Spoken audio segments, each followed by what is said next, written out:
Welcome to 60s and Restless.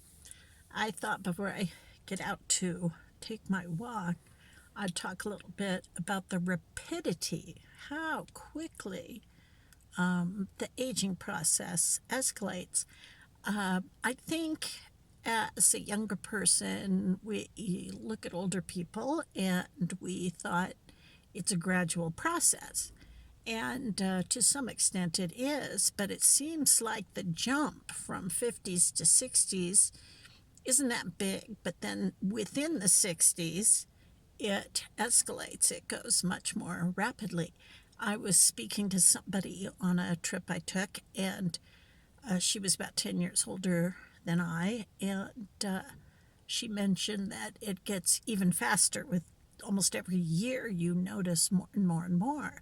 So, those kind of things that you anticipate as you get older. I think the difference is we don't anticipate them happening so quickly. A knee hurts once in a while, then all of a sudden the knee hurts all the time.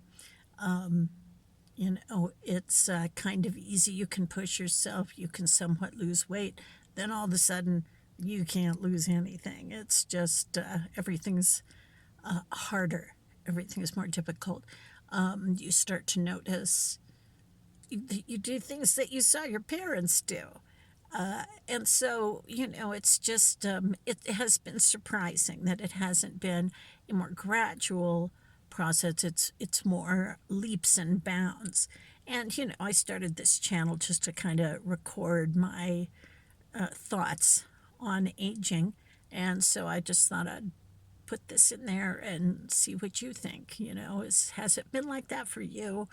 Is it that, your thought process, you start to notice things with your thought process, that the words you can't think of, they're little at first, and you've been doing it somewhat on and off for a long time, but then all of a sudden it's like a week where it's like, I'll think of that word later.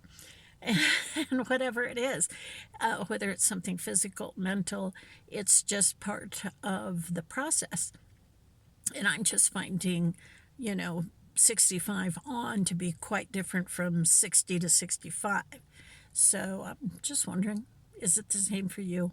Or are you just still full steam ahead?